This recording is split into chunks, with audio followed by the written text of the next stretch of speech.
Hello everyone, welcome back to my channel. Blessed be the name of the Most High. I hope everyone is having a great start of this week. And I know it's been a while since I last posted a video. I just been on a break. I take breaks in between because it's very much needed. So I will respond to comments when I get a chance. I know some of y'all probably commented on stuff and I just haven't got around to replying, so I apologize for the delay.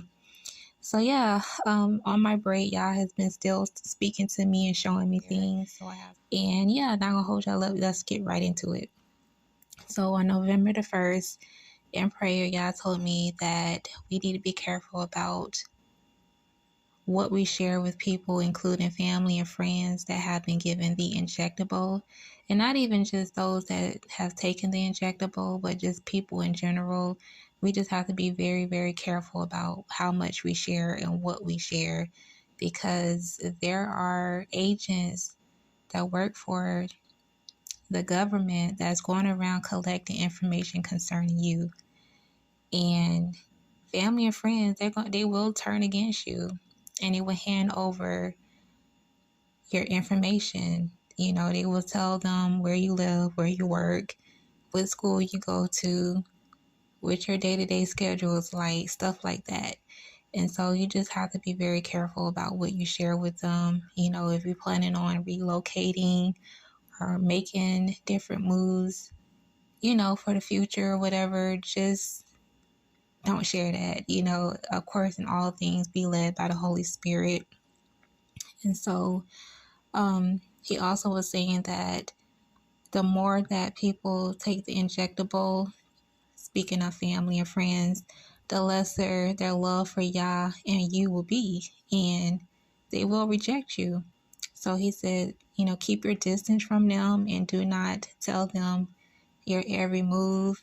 Some things just need to be kept to yourself, between you, your spouse, or if you have close friends that you do confide in. Again, I would be very prayerful about that, because you have certain people in your family, certain people in your circle of friends that may not have your best interests at heart. And so you just really have to be careful about what you put out there.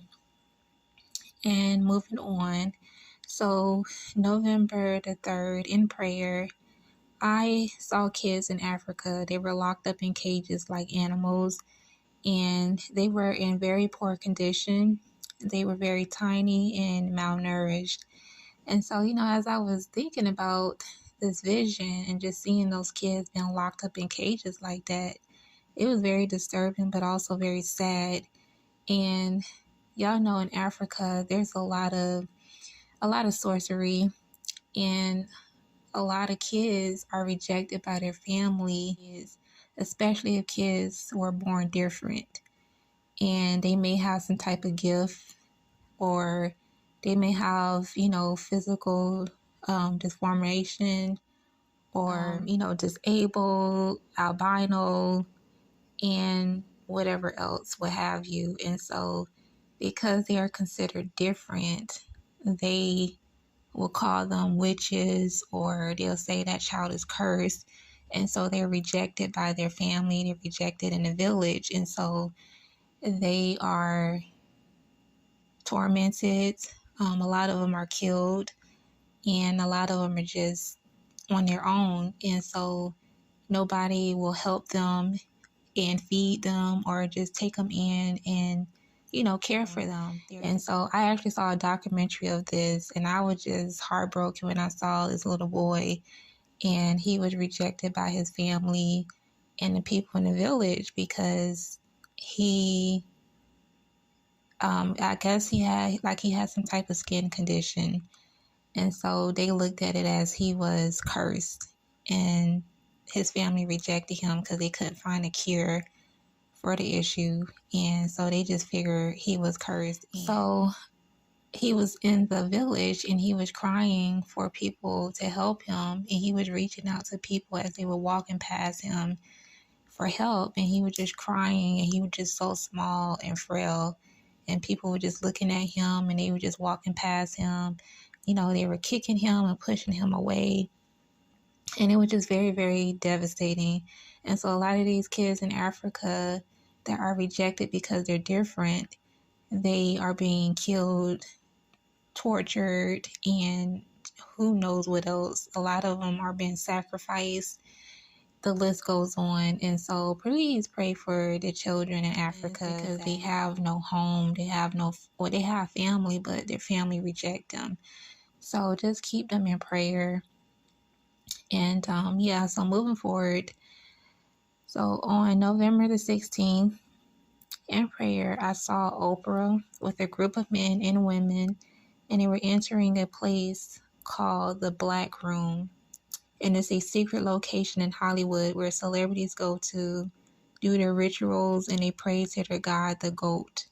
So this is what y'all have been telling me. And they bring kids into this black room to do hideous things to them.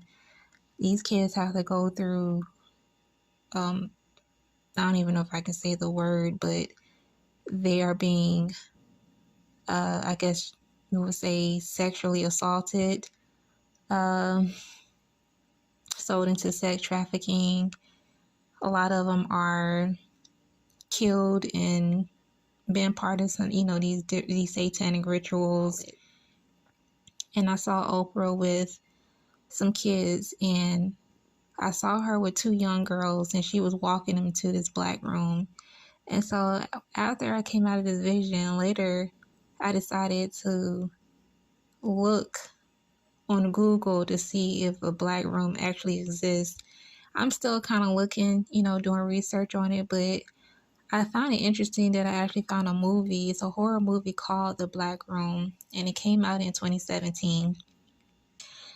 And the movie is about newlyweds that moved into a house, well, which was supposed to be like a dream home.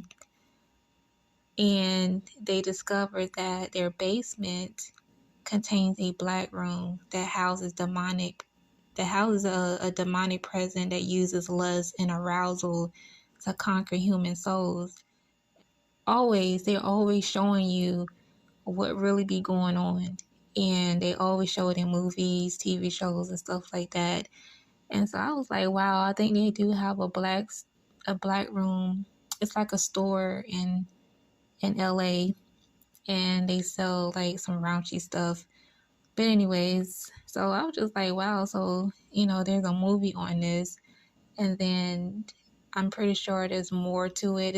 They probably have a different name for this black room. It's probably not just called the Black Room, but I have to do a little bit more digging to see what else I find out there.